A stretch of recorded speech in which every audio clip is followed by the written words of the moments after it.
لا حول ولا قوة إلا بالله العلي العظيم.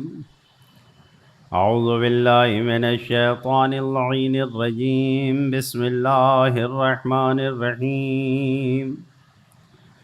الحمد لله رب العالمين. الصلاة والسلام والتحية والإكرام على أشرف الأنبياء والمرسلين مولانا ومولى الثقلين جد الحسن والحسين مولانا أبي القاسم المصطفى محمد. اللهم صل على محمد.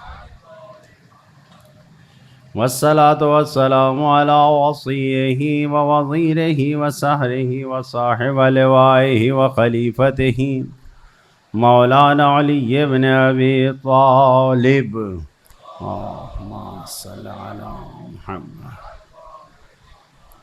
والصلاة والسلام على أئمة المعصومين خصوصا سيدنا ومولانا بقية الله المنتظر المهدي. اللهم صل على محمد. عجل الله تعالى فرجه الشريف روحي وأرواح العالمين لتراب مقدمه الفداء واللعنة الدائمة على أعدائهم أجمعين من يوم ظلمهم إلى قيام يوم الدين وبعد يوم الدين.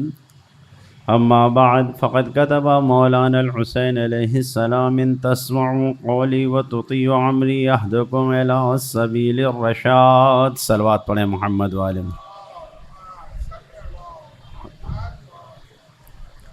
بزرگان محترم عزیزان گرامی، امام حسین علیہ السلام کے جو خطوط ہیں، جو خط انہوں نے لکھے ہیں، اس کے ذیل میں قرآنی اور اخلاقی اور حدیث اور روایت کی گفتگو، جو تعلیمات اہل بیت اور تعلیمات قرآن ہے، آپ کی خدمت میں پیش کر رہے ہیں. یقیناً یہ سوچ کے اور اس خیال سے نہ آئیے گا کہ میرے اندر کوئی تاثیر ہے اور میری زبان میں کوئی اثر ہے. اگر آپ کو کچھ فائدہ پہنچ رہا ہے تو یہ صرف اور صرف اللہ کے کلام اور معصومین کے کلام کی برکت ہے. جو تعلیم قرآن نے دیا ہے، جو تعلیم اہل بیت نے دیا ہے، اگر اس کو صحیح طریقے سے پہنچا دیا جائے تو یہ بہت بڑی خدمت ہے. اور یقیناً بولنے والے کی زبان میں اثر ہو یا نہ ہو، اس کلام میں اثر ہے کہ سننے والے پہ اثر ہوتا ہے. کل عرض کیا آپ کی خدمت میں کہ جو مکے کا گورنر تھا، اس نے امام کو امان نامہ دیا تو امام نے امان نامے کا جواب دیا اور اس میں 2 پیغام دیے. پہلا پیغام یہی دیا کہ اللہ بہترین امان دینے والا ہے، تیری اوقات کیا کہ تو مجھے امان دے گا. اور دوسرا پیغام یہ دیا کہ جو دنیا میں خوف خدا رکھتا ہے اس کو قیامت کا خوف نہیں ہوتا. گفتگو یہاں تک آئی کہ اگر انسان پہچاننا چاہتا ہے کہ خوف خدا دل میں ہے انسان کے یا نہیں، تو یہ دیکھے. اس کی پہلی پہچان آپ کے سامنے عرض کیا کہ ہمارے امام نے فرمایا ہے کہ جس کی گفتگو، جس کا قول، جس کا کہنا اس کے عمل کے مطابق ہو، کہ جو کہہ رہا ہے وہی کر رہا ہے. یعنی کہنا اور کرنا جس کا دونوں ایک جیسا ہو، اس کے دل میں خدا کا خوف پایا جاتا ہے. اور پھر میں نے عرض کیا کہ خوف خدا رکھنے والے ایسے ہوتے ہیں اور ایسے تھے کہ جان اگر گئی ہے تو جوان بیٹے کی جان جانے پہ نہ گریہ کیا نہ شکوہ کیا. اگر کوئی سوال کیا اللہ کے رسول سے تو صرف اتنا پوچھا کہ میرا بیٹا جنت میں گیا یا نہیں گیا. اتنا سوال کیا.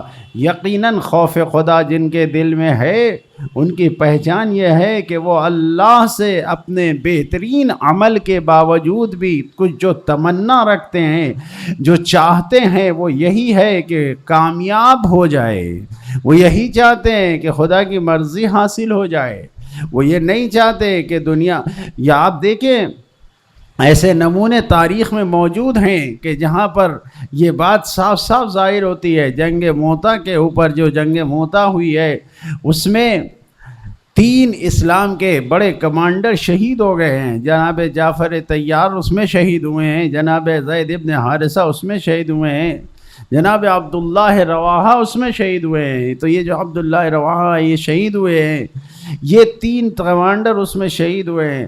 جناب عبداللہ رواحہ جس وقت زخمی ہو کے گرے ہیں اور جان نکلنے والی ہے، تو ایک راوی یہ کہتا ہے کہ جس نے روایت کو نقل کیا ہے کہ میں ان کے پاس گیا اور میں نے دیکھا کہ آنکھوں سے آنسو جاری ہیں، رو رہے ہیں. ہم نے ان سے پوچھا کہ کیا بات ہے، آپ شجاع بہادر موت سے ڈر گئے؟ کہ نہیں، خیال نہ کرو مجھے موت سے ڈر لگ رہا ہے، یہ مت سوچو کہ میں موت سے ڈر رہا ہوں.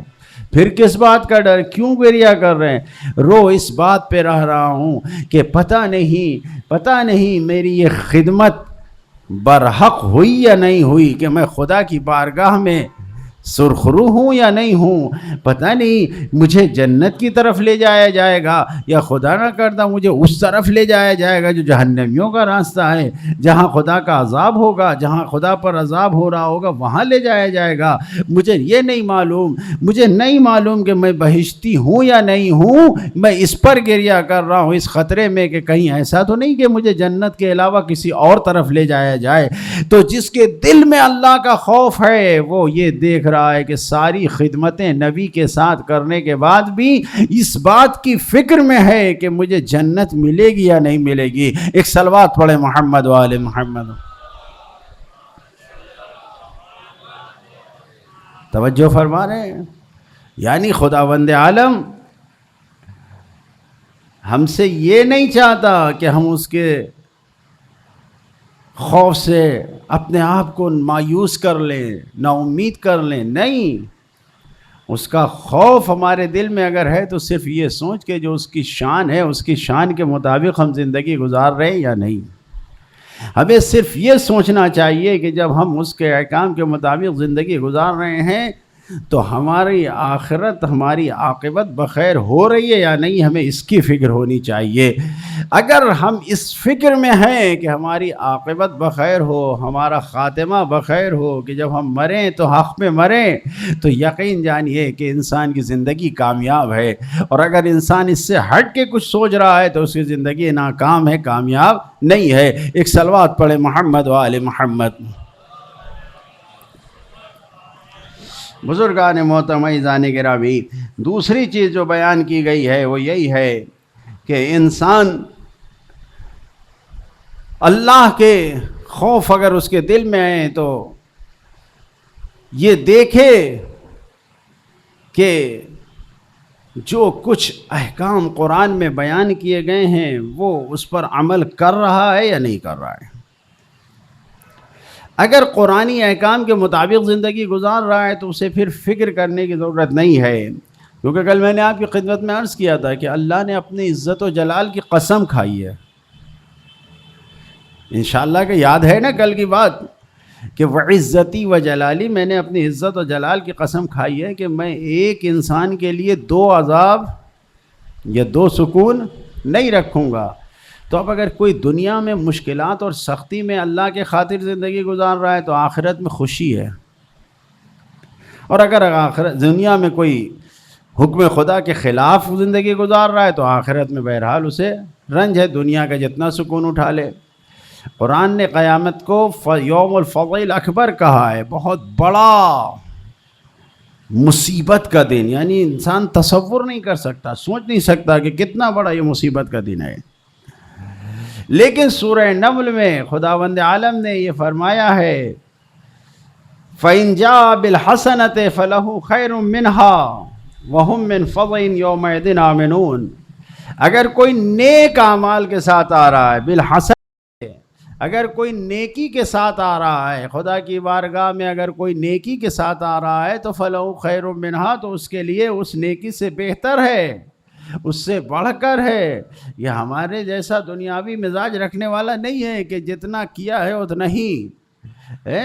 ہمارا مزاج تو یہ جیسے کو تیسا، جیسا جس نے کیا ویسے ہی اس کو جواب دیا جائے۔ نہیں، یہ خدا ہے، خدا ہمارے لیے کیا کہہ رہا ہے اور کیا کر رہا ہے۔ پروردگار عالم ہمارے لیے یہ کہہ رہا ہے کہ اگر تم ایک نیکی کر کے ہمارے پاس آ رہے ہو تو فَخْلُوا خَيْرٌ مِّنْهَا، تو اس سے بہتر تمہیں اجر ملے گا، اور ساتھ ساتھ کیا اجر کے ساتھ ساتھ من فضع یومئذ آمنون، اس قیامت کے بڑے عذاب سے بھی محفوظ رہو گے۔ اگر نیکی کر کے خدا کی بارگاہ میں آ رہے ہو تو قیامت کے بڑے عذاب سے بھی تم محفوظ رہو گے۔ انسان توجہ کرے کہ عذاب خدا سے اگر انسان اپنے آپ کو بچا رہا ہے، خوف خدا میں اگر زندگی گزار رہا ہے، تو کتنی بڑی خوشی انسان کو مل رہی ہے کہ قیامت جو کہ فضع اکبر ہے قرآن کی زبان میں، اس دن کے عذاب سے، اس دن کے سارے عذاب سے اپنے آپ کو محفوظ رکھے گا۔ ایک صلوات پڑھیں محمد وآل محمد۔ تو پہلی پہچان یہ ہے کہ جو کہتا ہے وہ کرتا ہے۔ دوسری پہچان یہ ہے کہ جو خوف خدا رکھتا ہے اس کے دل میں کسی حکومت، کسی ریاست، کسی سرداری کی لالچ نہیں ہوتی ہے۔ وہ غرور نہیں کرتا، غرور و گھمنڈ نہیں رکھتا ہے۔ کسی حکومت، کسی سرداری کا اسے غرور و گھمنڈ نہیں ہوتا ہے۔ جس کے دل میں محبت ہوتی ہے، جس کے دل میں خوف خدا ہوتا ہے، وہ کسی غرور و گھمنڈ میں نہیں رہتا ہے، بلکہ وہ اپنی ذمہ داری کے مطابق عمل کرتا ہے۔ اس کو یہ تمنا نہیں ہوتی ہے کہ مجھے عہدہ مل جائے، مجھے اپنے بیانات سے لوگوں میں اختلاف نہیں ڈالتا ہے، وہ ایسی گفتگو نہیں کرتا ہے کہ اخباروں میں اس کی باتیں چھپیں اور پھر اختلاف پیدا ہو جائے، میڈیا پہ اس کی باتیں آئیں اور لوگوں میں لڑائیاں ہو جائیں۔ نہیں، وہ اگر کسی ذمہ داری کو انجام دینا چاہتا ہے تو بس اس لیے انجام دینا چاہتا ہے کہ اس کی ذمہ داری کو اس کا وہ حقدار ہے، خدا نے اس کے حوالے کیا ہے۔ وہ یہ نہیں چاہتا کہ لوگ اسے ووٹ دے کر، انتخاب کر کے چن کر لے آئیں تاکہ وہ اپنے لیے کچھ کر سکے، نہیں، بلکہ جو اس کے دل میں خوف خدا ہوتا ہے، اگر وہ اس منزل پر آ بھی جاتا ہے تو وہ صرف خدا کے لیے کام کرتا ہے، وہ کسی اور کے لیے کام نہیں کرتا ہے۔ لہذا جو بیان کیا گیا ہے مولا متقیان حضرت علی ابن ابی طالب علیہ السلام ارشاد فرماتے ہیں اپنے ایک گورنر سے کہ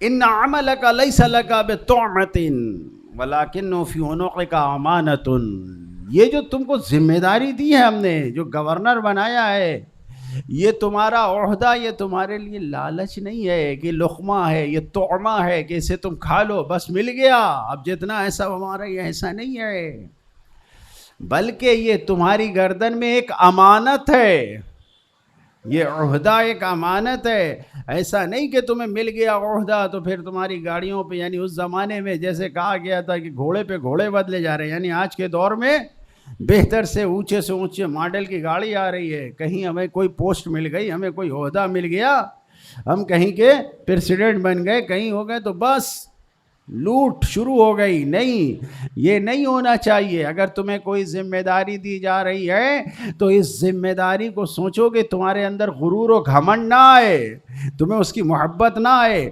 مولا فرما رہے ہیں کہ تمہاری گردن میں یہ امانت ہے، اور امانت میں انسان کو خود خرچ کرنے کا حق نہیں ہوتا ہے۔ جب امانت کوئی رکھواتا ہے، اگر آپ ہمارے پاس کوئی امانت رکھ دے، مثلا یہ 1000 روپے امانت ہے، اس کو رکھیے، تو یہ امانت کا مطلب یہ ہے کہ جو نوٹ ہم کو دی گئی ہے وہی نوٹ ویسے ہی ہم محفوظ رکھے، اجازت نہیں ہے ہمیں کہ ہم اس کو خرچ کر سکیں، یہاں تک کہ اس کو بدلنے کی بھی اجازت نہیں کہ چینج کر لیں۔ ہاں، مگر یہ کہ کوئی چیز امانت کے طور پہ نہیں بلکہ رکھا جا رہا ہے کہ یہ آپ کے پاس محفوظ رہے، اور یہ بھی اجازت دے دیا کہ اگر آپ کو استعمال کرنا ہے، مثال کے طور پر گھر پہ کوئی جا رہا ہے سفر پہ، اپنی کار لا کے کھڑی کر دیا اور اس نے کہا کہ بھئی یہ کار آپ کے یہاں کھڑی ہے، اور یہ اجازت دے دیا کہ مثلا جب اگر ضرورت پڑے تو استعمال بھی کر لیے نکال لیے، تو اس میں کوئی حرج نہیں ہے۔ لیکن اگر کسی نے کہا یہ امانت ہے اس کو رکھیے، تو پھر امانت میں بغیر اس کی اجازت کے اس کو ذرہ برابر چینج نہیں کر سکتے۔ توجہ فرما رہے ہیں؟ مولا فرما رہے ہیں کہ اگر تمہیں کوئی ذمہ داری دی جا رہی ہے، اگر تمہیں کوئی عہدہ دیا جا رہا ہے، جیسا کہ مولا نے گورنر بنا کے بھیجا ہے، تو یہ تمہاری گردن میں امانت ہے، یہ اس میں خیانت نہیں کر سکتے تم۔ یہ نہ سوچو کہ اب مل گیا تو خوب جیسے چاہے اس کو ہم استعمال کریں، ایسا نہیں ہے۔ تو جس کے دل میں خوف خدا ہوتا ہے، اس کے دل میں محبت کس چیز کی؟ دنیا کی نہیں ہوتی، دولت کی نہیں ہوتی، اقتدار کی، حکومت کی محبت نہیں ہوتی ہے، غرور و گھمنڈ میں وہ نہیں رہتا ہے، بلکہ خدا کے لیے سب کچھ کرتا ہے، جو کچھ بھی کرتا ہے وہ اللہ کے لیے انجام دیتا ہے۔ ایک صلوات پڑھیں محمد و آل محمد۔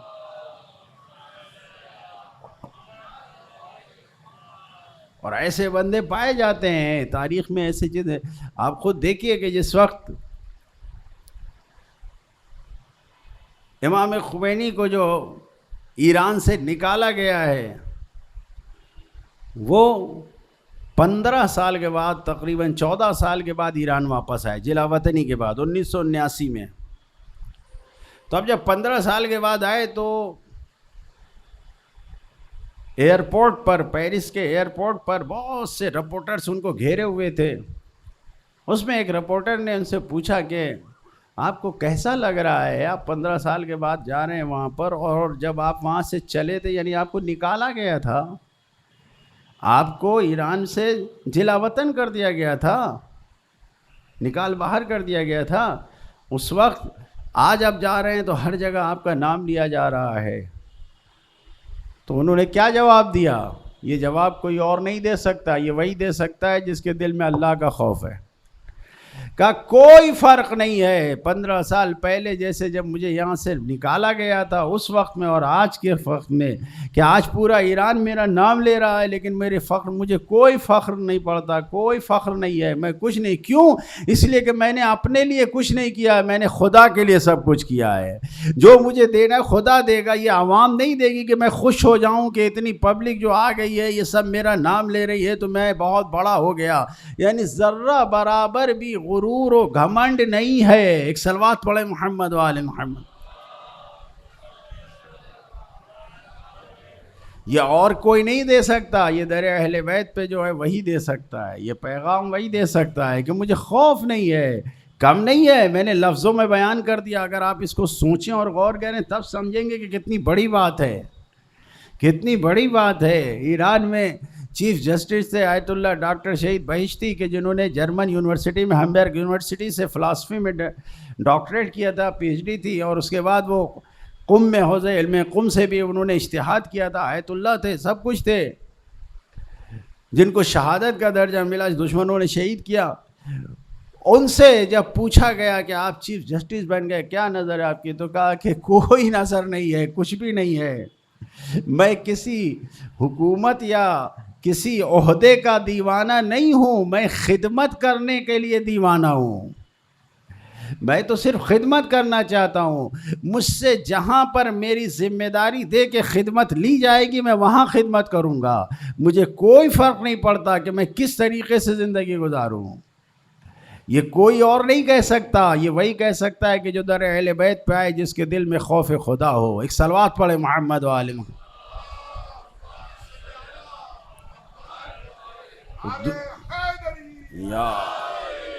تو دوسری پہچان یہی ہے کہ حب یعنی محبت نہیں ہے ریاست کی، کوئی شہرت کی کوئی محبت نہیں ہے، نام کی، دولت مل جائے، اقتدار مل جائے، کچھ بھی نہیں ہے۔ جس کے دل میں خوف خدا ہوتا ہے وہ ان چیزوں سے اپنے آپ کو دور رکھتا ہے، اگر ذمہ داری ملتی بھی ہے تو خدا کے لیے انجام دیتا ہے۔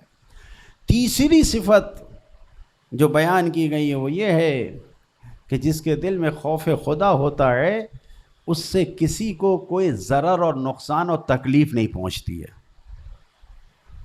اللہ کا خوف جس کے دل میں ہوتا ہے، امام نے اس سے یہی کہا تھا، وہ اپنے اعتاب سے وہ مکے کا جو حاکم و گورنر تھا وہ یہ سوچ رہا تھا کہ ڈر گئے ہیں حسین کے پناہ مانگ رہے ہیں، کہ نہیں، اللہ کا خوف جس کے پاس ہے وہ کسی سے نہیں ڈرتا، خوف خدا جس کے پاس ہے وہ کسی سے نہیں ڈرتا ہے۔ تو جس خوف خدا کی گفتگو ہو رہی ہے تو پہلی چیز یہ ہے کہ گفتگو اور عمل دونوں برابر ہے، دوسری بات یہ کہ اس کو کوئی لالچ نہیں رہتی دنیا کے کسی عہدے ریاست کی، اور تیسری چیز یہ کہ اس سے اس کی ذات سے کسی کو کوئی تکلیف نہیں پہنچتی ہے۔ جس کے دل میں خوف خدا ہوتا ہے وہ کسی کو کوئی تکلیف نہیں پہنچاتا ہے، اور یہی وجہ ہے کہ مولائے متقیان حضرت علی ابن ابی طالب علیہ السلام ارشاد فرماتے ہیں، من کثرت مخافتہ قلت آفتہ، جو خوف خدا میں جتنا زیادہ ڈوبتا جاتا ہے اس کے ضرر نقصان، اس کی آفتیں کم ہو جاتی ہیں۔ یعنی جس کے دل میں خوف خدا آ جاتا ہے وہ کسی کو نقصان نہیں پہنچاتا ہے۔ یہ میری گفتگو نہیں ہے، مجھے خطابت نہیں آتی ہے کہ میں خطابت اور الفاظ آپ کو بیان کروں۔ ممکن ہے کہ بعض حضرات کو اس کا بھی لطف نہ مل رہا ہو کہ جو خطابت کے لیے اور لفاظی سن رہے ہوں کہ نہیں مجھے نہیں آتا۔ ہم سیدھے سیدھے آپ کی خدمت میں حدیث اور روایت کو اور آیت کو بیان کرتے ہیں، اس کا ترجمہ کر کے اپنی زبان میں نکل جاتے ہیں۔ ہمیں وہ خطابت نہیں آتی ہے، کیونکہ اتنے لوگ یہاں بیٹھے ہیں، جتنی دیر میں آپ سے گفتگو کروں گا ان سب کا مجھے حساب دینا ہے اللہ کو۔ اگر میں 1 گھنٹہ یہاں پہ گفتگو کر رہا ہوں تو مجھ سے 1 گھنٹے کا حساب نہیں لیا جائے گا، اندر باہر ملا کہ اگر 700 لوگ بیٹھے ہیں تو 700 گھنٹوں کا حساب مجھے 1 گھنٹے میں دینا ہوگا۔ تو اگر میں آپ کو گھماتا رہوں، ٹہلاتا رہوں، الفاظ میں اڑاتا رہوں، جنتیں دکھلاتا رہوں، باتیں بانٹتا رہوں، خوب بانٹتا رہوں، تو پھر مجھے کل وہیں پکڑا جائے گا، قریبان پکڑ کے سر سے بال نوچ کے کہا جائے گا کہ کیا کیا، اتنا بڑا وجمہ تمہارے سامنے آیا تھا، تم نے کیا کیا، کہاں لے گئے؟ نہیں، میں تو صرف یہاں پر آپ کی خدمت میں اگر خدا نے توفیق دیا تو صرف تعلیمات اہل بیت اور قرآن کو پیش کرنا چاہتا ہوں۔ اسی لیے میں نے ان خطوط کو اختیار کیا ہے جو اساتید نے بیان کیا ہے، جو تاریخ میں موجود ہے، کہ امام نے کیا پیغام دینا چاہا ہے۔ تو تم مکہ کے حکمران ہو، تم ہم کو امان دو گے، تم یہ جان لو کہ ہمارے اندر خوف خدا پایا جاتا ہے، تم ہمیں امان کیا دو گے؟ ہم کسی کو نقصان نہیں پہنچا سکتے، اور ہم ہی نہیں، جس کے دل میں بھی خوف خدا آ جاتا ہے وہ کسی دوسرے انسان کو نقصان ضرر نہیں پہنچاتا ہے۔ ایک صلوات پڑھے محمد وعلم۔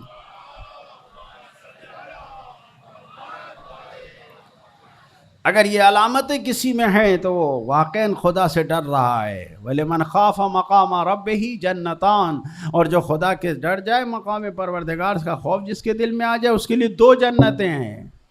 یہ جنتان کیا ہے؟ ایک وہ جنت ہے کہ جو مرنے کے بعد فوراً ملے گی، یعنی برزخ کی جنت ہے کہ انسان مرتے ہی فوراً جنت پائے گا، اور ایک وہ جنت ہے کہ جب سب مر جائیں گے، سب اٹھائے جائیں گے، محشر کے بعد جو جنت ملے گی، وہ جنت جو آخری جنت ہے۔ تو اگر خوف پروردگار انسان کے پاس آ جائے اور عظمت پروردگار کے ساتھ زندگی گزارے تو جنتان، قرآن کی آیت ہے، لمن خاف مقام ربہ جنتان، 2 جنتیں ملیں گی۔ اب یہ تو روایتوں نے بیان کیا کہ ایک برزخ کی جنت ہے، ایک اس کے بعد کی جنت ہے، لیکن یہ خدا ہی جانتا ہے کہ یہ 2 جنتیں کیسی دے گا خداوند عالم۔ اب یہ تو انسان جیسی توقع اور امید رکھے گا اس سے بڑھ کے خداوند عالم اسے عطا کرے گا۔ ایک صلوات پڑھے محمد و آل محمد۔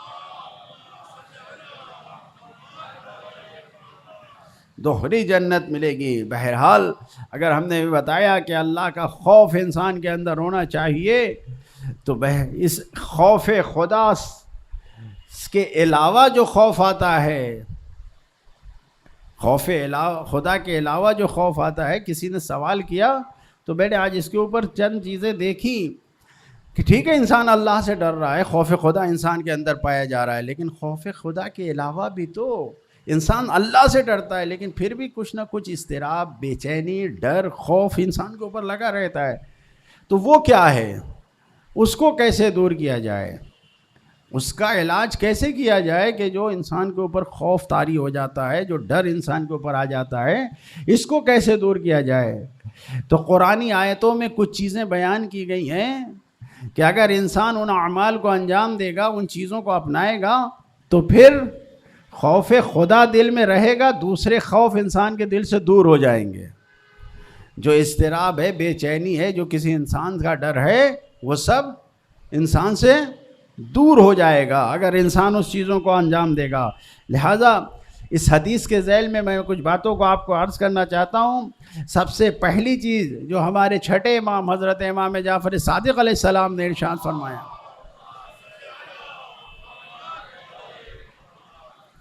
من عرف اللہ خافہ، جو اللہ کو پہچان لے گا، جس نے اللہ کی معرفت حاصل کر لیا، خافہ تو وہ اللہ سے ڈرے گا. من عرف اللہ خافہ، جس نے اللہ کو پہچانا وہ اللہ سے ڈرے گا. پھر اس کی عظمت، اس کے دل میں اس کی عظمت، خدا کی بزرگی خوف ڈال دے گی، اللہ کا احترام آئے گا، اس کی عظمت آئے گی. ومن خاف اللہ حسہ، خوف من اللہ علی العمل بطاعتہ. امام فرما رہے ہیں جو اللہ کا خوف دل میں رکھے گا، وہی خوف خدا، جو دل میں خوف آیا ہے اللہ کا، وہ خوف اس کو ابھارے گا، اس کو لے جائے گا، آگے بڑھائے گا. کس چیز پہ؟ العمل بطاعت اللہ، اللہ کی اطاعت پہ عمل کرنے کی طرف لے جائے گا. جو خوف خدا انسان کے دل میں ہے وہ انسان کو نیک عمل کی طرف لے جائے گا، کہ وہ اللہ کی اطاعت کی طرف لے جائے گا. اور پھر فرماتے ہیں امام والاخذ بتعذیبہ، اور جب انسان اللہ کی اطاعت کی طرف بڑھے گا تو خود انسان کو یہ توجہ ہوگی، خود یہ فکر ہوگی اللہ کی تعذیب کی. پھر وہ مخالفت نہیں کرے گا، وہ گناہوں کی طرف نہیں جائے گا، غلط راستے پہ نہیں جائے گا، کیونکہ اسے معلوم ہے کہ میرا پروردگار مجھ سے کیا چاہتا ہے، کہ اگر ذرا سا بھی قدم بھٹکا تو اس کی طرف سے کوئی نہ کوئی ادب آ جائے گا اور مجھے سزا مل جائے گی. تو اگر انسان اللہ کو پہچان لیتا ہے تو پھر اس کے اندر یہ کمانڈ حاصل ہو جاتا ہے کہ وہ کس راستے پہ چلے. تو اب اگر اس راستے پہ چلنے کے بعد بھی انسان کو اضطراب ہو رہا ہے، بے چینی ہو رہی ہے، ڈر محسوس ہو رہا ہے، خوف محسوس ہو رہا ہے، تو اس کو کیسے دور کیا جائے؟ اس میں سب سے پہلی چیز جو بتائی گئی ہے وہ انسان کا اللہ کے مقابلے میں تسلیم ہونا ہے، اللہ کے سامنے اپنے آپ کو حوالے کر دینا ہے کہ جو کام کرنا ہے اللہ کے لیے کرنا ہے. وَالتَّسْلِيمُ لِأَمْرِ اللَّهِ، تمام امور میں خدا کے سامنے تسلیم ہونا ہے. جتنے بھی ڈر ہیں نا یہ سب انسان کے چھن جائیں گے. بھائی اگر انسان کو خوف اور ڈر آتا ہے کس وجہ سے؟ یا تو انسان سے کوئی چیز چھین جائے تو ڈرتا ہے، جب انسان سے کوئی چیز چھین لی جائے تو وہ ڈرتا ہے، پھر وہ اس کے بے چینی ہوتی ہے کہ کیا ہوا، کیوں چھن گئی. یا یہ کہ نہیں، کوئی خطرہ آنے والا ہوتا ہے، کوئی ڈر آنے والا ہوتا ہے، تو اس کی وجہ سے کہ یہ مصیبت آ جائے گی، یہ آفت آ جائے گی، تو انسان ڈرتا ہے. یہ دو وجہ ہے. لیکن اگر انسان اپنے آپ کو خدا کے حوالے کر دے، اللہ کے سامنے اپنے آپ کو سپرد کر دے، توکل کرے خدا پر، تو یہ دونوں خطرے انسان سے ٹل جاتے ہیں. یہ دونوں چیزیں انسان کے پاس نہیں آتی ہیں. پھر جب ہم نے اپنے آپ کو خدا کے حوالے کر دیا تو جو کچھ ہے سب خدا کا ہے. اب چھینے یا رہے، چھن جائے یا رہے، یہ بہت اونچے بڑی یعنی منزل ہے کہ جہاں پر انسان جا کے یہ سوچتا ہے کہ امانت ہے تو سب خدا کی ہے، امانت ہے تو سب خدا کی ہے. توجہ فرما رہے ہیں؟ اس منزل پہ جا کے انسان اہل بیت کے سامنے، خدا کے سامنے اپنے آپ کو اتنا نچھاور کر دیتا ہے، اتنا گرا دیتا ہے کہ جو کچھ ہے، کہ اگر بیٹا مر بھی جائے تو بھی انسان خدا کے سامنے کچھ کہتا نہیں ہے. آیت اللہ مرزا جواد ملکی تبریزی غالباً ان کا واقعہ ہے کہ ان کے گھر پہ غدیر کی محفل ہو رہی تھی، جشن غدیر ہو رہا تھا، اور اسی درمیان جب جشن ہونے والا تھا تو ان کو آ کے بتایا گیا کہ آپ کے بیٹے کا انتقال ہو گیا ہے. جشن غدیر، انہوں نے کہا کہ گھر پہ سب مہمان ہیں بیٹھے ہوئے، کسی کو خبر نہ ہونے پائے، اور جشن ہو رہا ہے. ادھر جو خبر لایا تھا اس سے کہا کہ غسل کراؤ، میت تیار کراؤ، اور ادھر پورا مجمع بیٹھا ہوا ہے، پورا جشن ہو رہا ہے. جب جشن ختم ہو گیا، غدیر کا جشن ہو گیا، مبارکباد ہو گئی، مولا کی سب سے خوب مبارکباد ہو چکی، جشن ہو چکا، تو اب جب لوگ جانے لگے تو انہوں نے کہا کہ آپ حضرات جس کو کوئی کام نہ ہو وہ رکا رہے ٹھہرا رہے، کیوں؟ اس لیے کہ میرے بیٹے کا انتقال ہو گیا تھا اور اب جنازہ تیار ہے، آپ حضرات جنازے میں شرکت کریں، تشییع جنازہ، نماز جنازہ دفن۔ یہ کہاں سے مل رہا ہے؟ یہ اس منزل پر ہے کہ اپنا سب کچھ خدا کے حوالے کر دیا ہے، تو جو مل رہا ہے اس پر شکر، جو نہیں مل رہا ہے اس پر بھی شکر۔ اگر نعمت چھن جائے، یعنی اولاد جیسی نعمت چلی گئی، لیکن مولا کے جشن میں، مولا کی اطاعت میں، پروردگار کی مرضی کے مطابق جو قدم بڑھا چکے اس سے پیچھے نہیں ہٹے۔ توجہ فرما رہے ہیں؟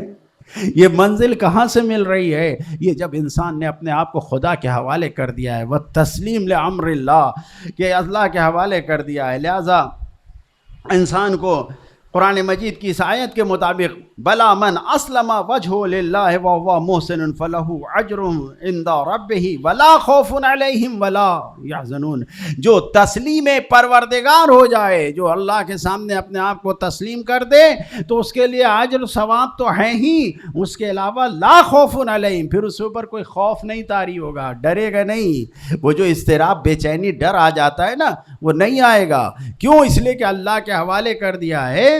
تو جو اللہ کا ڈر بھی ہوگا وہ بڑا شیرین ڈر ہوگا، بڑا میٹھا ڈر ہوگا، اس میں کوئی خوف نہیں ہوگا۔ ایک صلوات پڑھیں محمد و آل محمد۔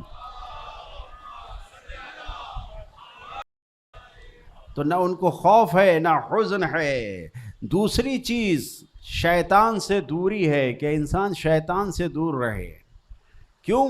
اس لیے کہ جب انسان شیطان سے قریب رہتا ہے تو شیطان اس کو ورغلاتا ہے، وسوسہ کرتا ہے۔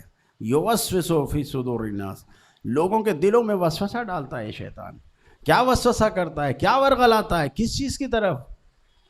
یہ وسوسہ کرنا، ورغلانا سب سے بڑا شیطان، آپ جانتے ہیں شیطان جو وسوسہ کرتا ہے انسانوں کو کیا ہے؟ فقیر۔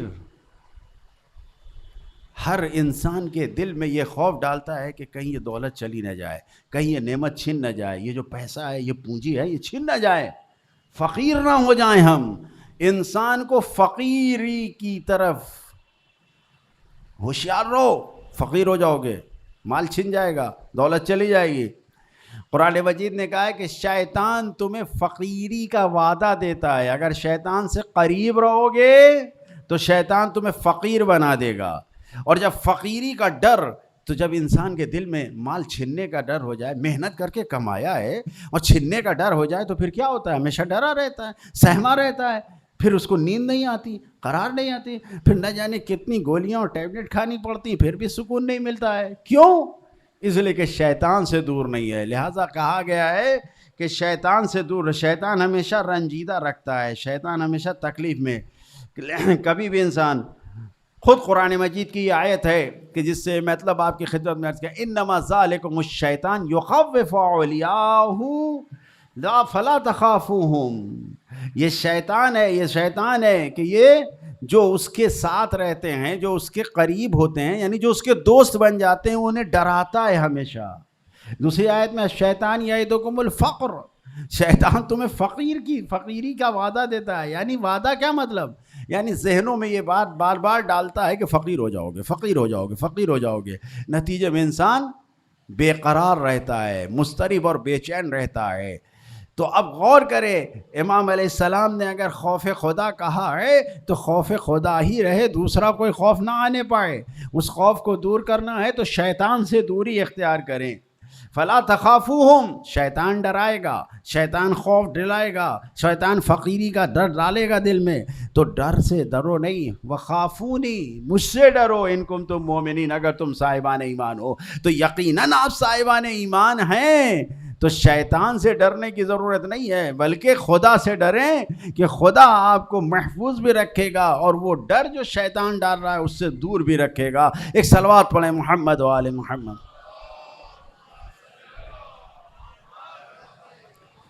تیسری چیز جس سے انسان دوسرے تمام خوف سے دور رہتا ہے وہ ذکر خدا ہے، یاد خدا ہے۔ اگر انسان خدا کو یاد کرتا ہے تو پھر ان تمام رنج و غم سے دور رہتا ہے۔ قرآن مجید کی آیت ہے وَاذْكُرْ رَبَّكَ فِي نَفْسِكَ تَضَرُّعًا وَخِيفَةً دُونَ الْجَهْرِ مِنَ الْقَوْلِ بِالْغُدُوِّ وَالْآصَالِ وَلَا تَكُن مِنَ الْغَافِلِينَ۔ غفلت میں نہ رہو۔ خداوند عالم کہہ رہا ہے کہ وَاذْكُرْ، اپنے پروردگار کو یاد کرو، اپنے دل میں یاد کرو، تضرع کے ساتھ، ڈر کے، خوف کے ساتھ، یعنی صرف خدا سے ڈرو، اس کو یاد کرو، خاموشی کے ساتھ، بغیر خاموشی کے، بلند نہیں کرو، صبح شام ہر وقت یاد کرو۔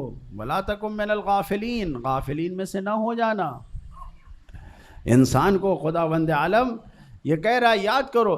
انسان، قرآن مجید کی آیت ہے کہ الا بذکر اللہ تطمئن القلوب، کیوں تم پریشان ہو، بے قرار ہو، بے چین ہو؟ یہ جان لو کہ یاد خدا سے تمہارا دل مطمئن ہوتا ہے۔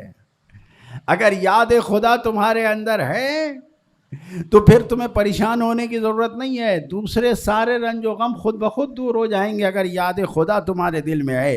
لہٰذا اگر انسان یہ چاہتا ہے، اگر یہ انسان چاہتا ہے کہ دنیا کے رنج و غم سے اپنے آپ کو بچائے تو خدا کو یاد کرے، خدا کو، وَاذْكُرْ رَبَّكَ، اپنے پروردگار کو یاد کرو۔ خدا کی یاد، نماز اقم الصلاۃ لذکری، میرے لیے، میری یاد کے لیے نماز قائم کرو، خدا کو یاد کرنے کے لیے۔ یہ تو خدا کا لطف و احسان ہے کہ اس نے کہا ہے کہ اگر بغیر دعا کے تم نمازوں کو پورا کرتے ہو تو یہ بالکل ایسے ہی ہے جیسے ایک بلڈنگ بنا دی گئی ہو اور اس کے اوپر ڈینٹنگ پینٹنگ نہ کی گئی ہو، اس کو مکمل نہ کیا گیا ہو۔ یہ بالکل ویسے ہی نماز ہے کہ جیسے اجڑی ہوئی بلڈنگ میں تمہیں رہنے کو کہہ دیا جائے۔ تو پہلے خداوند عالم کہتا ہے اس کو سنوارو، سجاؤ۔ روایت میں بیان کیا گیا ہے کہ نماز کو سنوارنے اور سجانے کا طریقہ یہ ہے کہ انسان دعائیں کرے، جو تعقیبات ہے اسے پڑھے۔ ایسا نہ ہو کہ ادھر کہا السلام علیکم ورحمۃ اللہ وبرکاتہ، اللہ اکبر اللہ اکبر اللہ اکبر، اٹھے اور چل دیے۔ نہیں، کچھ دعا کرو، کچھ خدا کی بارگاہ میں خدا کو یاد کرو۔ نماز تو واجبی چیز ہے۔ تو ذکر خدا، یاد خدا ایسی چیز ہے کہ جس سے انسان کا خوف دور ہوتا ہے، انسان کے دل سے ڈر دور ہوتا ہے۔ پھر یاد خدا اور خوف خدا ہی رہتا ہے، پھر کسی بندے سے نہیں ڈرتا، کسی چیز سے نہیں ڈرتا ہے، کسی شے سے نہیں ڈرتا ہے۔ ایک صلوات پڑھے محمد و آل محمد۔ چوتھی چیز ایمان اور نیک اعمال ہیں۔ اگر انسان کا ایمان قوی ہے اور نیک اعمال انجام دے رہا ہے، نیک اعمال، انسان کے بہت سے لوگ اس دنیا میں آپ کو ملیں گے، ساتھی ملیں گے، احباب ملیں گے، پارٹنر ملیں گے، بزنس کے بازاروں میں ملیں گے کہ جو اچھے کام کرتے ہیں، بہت سے کرتے ہیں۔ تو پھر تو کیا وہ نیک اعمال اگر کر رہے ہیں تو ان کو واقعاً جو سوچ خداوند عالم نے نعمتیں دی وہ اللہ کو مانتے ہی نہیں ہیں، تو نعمتیں نہیں۔ نیک اعمال ایمان کے ساتھ ہو، ایمان بھی ہو اور ایمان کے ساتھ نیک عمل ہو۔ تو اب اگر ایمان اور عمل صالح دونوں ساتھ ساتھ ہیں تو پھر کوئی خوف نہیں ہے، کوئی ڈر نہیں ہے۔ البتہ جو لوگ دنیا میں نیک کام کرتے ہیں اللہ انہیں دنیا میں ہی ان کا بدلہ دے دیتا ہے۔ ایسا نہیں ہے کہ خداوند عالم، کیونکہ خداوند عالم نے کہا ان اللہ لا یضیع اجر المحسنین، خدا کسی کے عمل کو ضائع نہیں کرتا ہے، خدا کسی کے انسان کے بھی عمل کو ضائع نہیں کرتا ہے۔ تو جو دنیا کے لیے کرتا ہے اللہ اسے دنیا کے مطابق دے دیتا ہے، جو آخرت کے لیے کرتا ہے اسے دنیا اور آخرت دونوں دیتا ہے۔ تو اب اگر انسان نیک اعمال انجام دے رہا ہے، نیک کام کر رہا ہے، تو قرآن مجید میں یہ اعلان ہو رہا ہے کہ دیکھو جب تمہارا ایمان سچا ہے تو تم اللہ سے قریب ہو جاؤ گے۔ وہ کیا ہے؟ من آمن باللہ والیوم الآخر وعمل صالحا فلا خوف علیہم ولا هم یحزنون۔ جو ایمان لے آئے اور انہوں نے نیک اعمال انجام دیا تو پھر ان کے اوپر کوئی ڈر نہیں ہے، کوئی خوف نہیں ہے، ان کو ڈرنا ہی نہیں چاہیے۔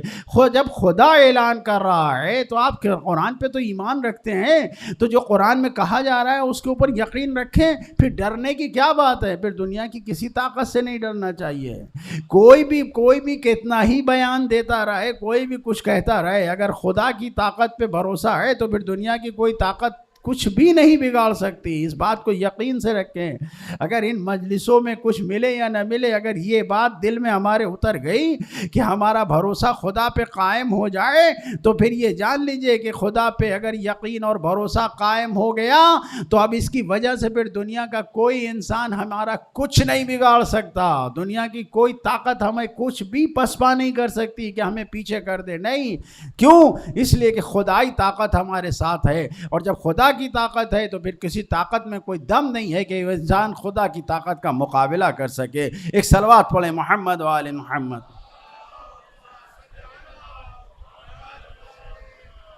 لہذا انسان دیکھے اسی طریقے سے جو انسان ہدایت پا جاتا ہے اور ہدایت کرنے کے بعد تاریکی اور گمراہی سے خود کو بچاتا ہے، وہ نور کے سرچشمے سے جڑ جاتا ہے. تو جو ہدایت پا جاتا ہے اس ہدایت کو بچا کے رکھتا ہے اور اس ہدایت پہ چلتا ہے، قائم رہتا ہے. جب قرآن کی آیت ہے کہ جب دعا پڑھتے ہیں قنوت میں اکثر پڑھنے کو کہا گیا کہ ربنا لا تزغ قلوبنا بعد اذ ہدیتنا، یہ میرے پروردگار لا تزغ، ہمارے دل کو ٹیڑھا نہ کرنا، لا تزغ قلوبنا، کج نہ کرنا، زیغ یعنی کج نہ کرنا، ٹیڑھا نہ کرنا، بعد اذ ہدیتنا، جبکہ تو نے ہماری ہدایت کر دیا ہے. تو یہ دعا جو کرنے کو ہم سے کہا گیا ہے، اماموں نے ہم سے کہا ہے کہ یہ دعا ہمیشہ پڑھو، خاص کر کے قنوت میں پڑھو. مقصد کیا ہے کہ جب تمہیں توفیق نماز مل گئی ہے تو پھر خدا کی بارگاہ میں یہ کہو نا کہ خدایا تو نے یہ ہدایت دیا ہے تو اس ہدایت پہ ہمیں باقی رکھ. دعا تو کرو خدا کی بارگاہ میں روز، کہو تو کہ یہ جو ہدایت دی ہے اس سے ہمیں دور نہ کرنا، ہمیں غافل نہ کرنا. تو یہاں پر بھی قرآن مجید میں کہا ہے کہ جو انسان ہدایت پانے کے بعد ہدایت کے راستے پہ گامزن رہے اور ہدایت کے راستے پہ چلتا رہے تو خداوند عالم اس کے دل سے خوف اور ڈر کو دور کر دیتا ہے. قرآن مجید کی آیت ہے فَإِمَّا يَأْتِيَنَّكُم مِّنِّي هُدًى، جب میری طرف سے یعنی تم تک آئے گی، يَأْتِيَنَّكُم مِّنِّي هُدًى، ہماری طرف سے ہدایت آئے گی، فَمَن تَبِعَ هُدَايَا، جس نے میری ہدایت کی پیروی کیا، فَلَا خَوْفٌ عَلَيْهِمْ وَلَا هُمْ يَحْزَنُونَ، ان کے اوپر نہ کوئی خوف ہوگا نہ کوئی ڈر ہوگا. ایک صلوات پڑھے محمد و آل محمد.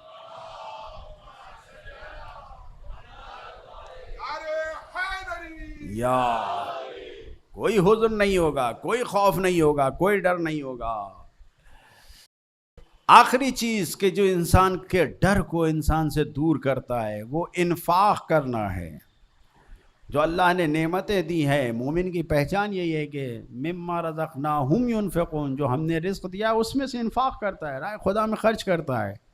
اگر انسان راہ خدا میں مال کو خرچ کرے گا، بھائی انسان کی سب سے بڑی مشکل یہی ہے کہ وہ مال کو بچانے کی فکر میں رہتا ہے، سوچتا ہے کہ مال ہمارا بچا رہے. اور آج کے دور میں جیسے گورنمنٹ کے طرح طرح کے ٹیکس اور قانون آ گئے ہیں اور طرح طرح سے نہیں معلوم کون کون سے جی ایس ٹی اور ٹی ایس ٹی اور کیا کیا لگا کہ آپ کا مال آپ سے چھینا جا رہا ہے، آپ کچھ کر ہی نہیں پا رہے ہیں. ایسی صورت میں کہ جب انسان اپنے مال کو چھنتا ہوا دیکھتا ہے تو بڑا درد ہوتا ہے، بڑا دل میں درد ہوتا ہے، بڑی تکلیف ہوتی ہے. اس سے کیسے بچا جائے؟ تو قرآن مجید یہ کہہ رہا ہے کہ اگر تم مال کو راہ خدا میں خرچ کرو گے تو پھر درد نہیں ہوگا. یہ مال جو جا رہا ہے یہ تو محفوظ ہوگا خدا کی بارگاہ میں، یہ ڈیبٹ ہو جائے گا، کریڈٹ ہو جائے گا خدا کی بارگاہ میں، سب وہاں چلا جائے گا. لیکن تمہیں کوئی تکلیف نہیں ہوگی، تم دنیا میں سکون سے رہو گے اگر تم نے راہ خدا میں انفاق کیا.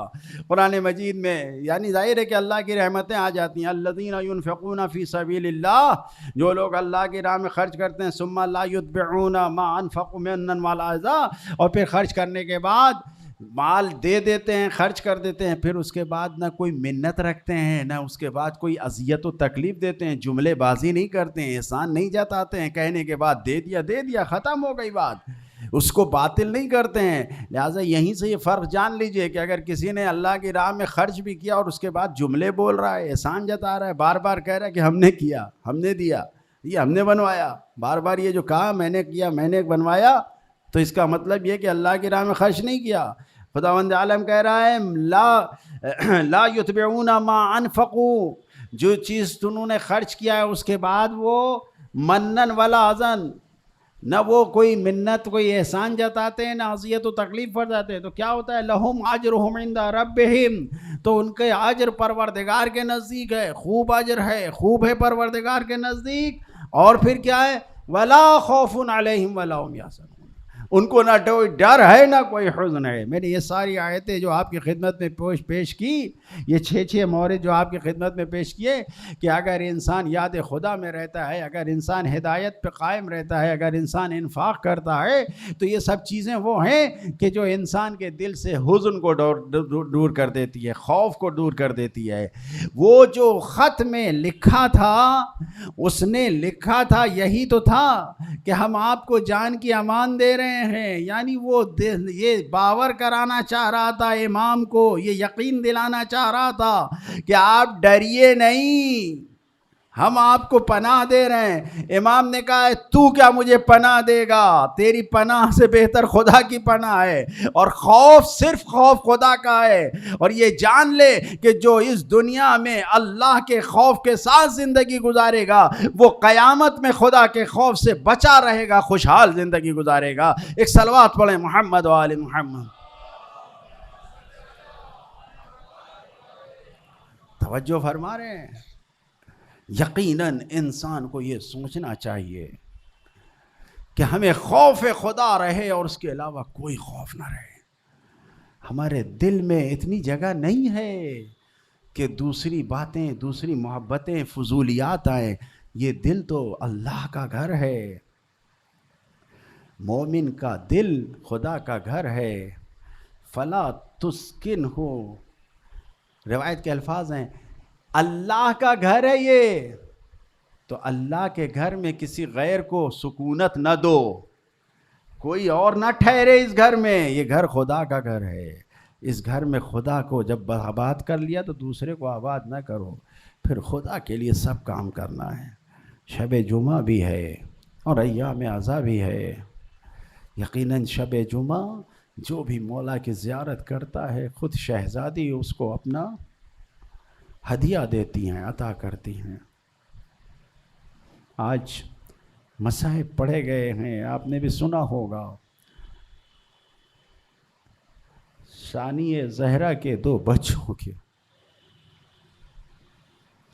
کون بچے؟ کہ جب ثانیہ زہرا نے عبداللہ سے اجازت مانگی بھائی کے ساتھ جانے کے لیے، تو جناب عبداللہ نے بلایا، اجازت دینے کے بعد بلایا. شہزادی نے پوچھا عبداللہ خیر تو ہے، روکو گے تو نہیں؟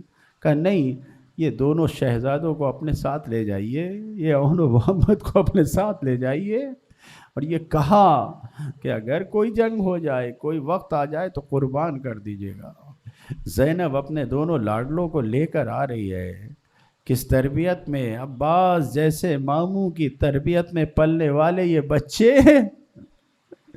عزادارو، عاشور کی شب میں یہ دیکھا گیا کہ زینب و محمد کے بالوں میں آنسو ہاتھوں پھیرتے ہوئے، گیسوں کو سلجھاتے ہوئے یہ کہہ رہی ہے کہ میرے لال، تم دونوں کل ماموں پہ قربانی دینا، ایسا نہ ہو کہ ماموں سے پہلے بچے ماموں کے جائیں اور تم نہ جاؤ. جا کے قربان دینا، جان دینا. عزادارو، عاشور کی صبح جب نمودار ہوئی اور حملے کے بعد جب جنگ شروع ہوئی، بنی ہاشم نے جانا شروع کیا. اون و محمد آئے اور آنے کے بعد اپنے ماموں سے جس وقت جنگ کی اجازت طلب کیا، عزادارو جنگ کی اجازت طلب کیا. اون و محمد کو امام نے کہا تمہاری ماں نے اجازت دیا، مامو جان، اماں جان نے ہی سجا کر ہمیں بھیجا ہے، اماں جان نے ہی ہمیں بھیجا ہے. یہ کہنا تھا. عزادارو، مقتل کی تاریخ نے لکھا ہے کہ دونوں بڑھے اون و محمد اور جا کے اپنے آپ میں جا کے دشمنوں سے لڑنا شروع کیا، رجس پڑھنا شروع کیا، اور اس کے بعد دشمنوں پہ حملہ کرتے جا رہے ہیں. ایسے حملے کر رہے ہیں، بڑھ بڑھ کے حملے کر رہے ہیں، ایک ایک بڑھ کے. اس طریقے سے خوب لڑے. کیوں نہ ہو، ارے جعفر طیار کے پوتے ہیں، حیدر کرار کے نواسے ہیں، عباس علمبردار کے شاگرد ہیں، حسین کے سپاہی ہیں، لڑ رہے ہیں، لڑتے لڑتے یہاں تک کہ ایک وہ وقت بھی آیا کہ جب دونوں شہزادے نرغہ احدہ میں گھرے، دونوں کے اوپر جب مل کے حملہ کیا گیا. عرب میں دستور نہیں تھا، جنگ اکیلے ہوا کرتی تھی، لیکن کربلا میں سارے ظلم ہوئے، سارے دستور ختم ہو گئے. مل کے چاروں طرف سے دونوں شہزادوں کو گرا، اور جب دونوں شہزادے زمین پہ تشریف لائے، ماموں کو آخری سلام کیا، حسین مقتل میں پہنچے. عزادارو، اب تک حسین جو بھی لاش خیمے کی طرف لائے، منظر یہ تھا کہ زینب سب سے پہلے حاضر تھی، لیکن یہاں تاریخ نے لکھا ہے کہ حسین جس وقت انہوں محمد کو لے کر خیمے میں آئے، لا کے دونوں کو جنازہ رکھ دیا، بیویوں نے دیکھا زینب نہیں ہے. کسی نے جا کے آواز دیا، اے بی بی چلیے، انہوں محمد آ گئے. سجدے میں سر رکھا ہوا تھا، ہلا کے جب کہا تو کہا، کیا کہا؟ انہوں محمد آ گئے، واپس آ گئے. یہ کہنا تھا کہ ایک تیور آیا.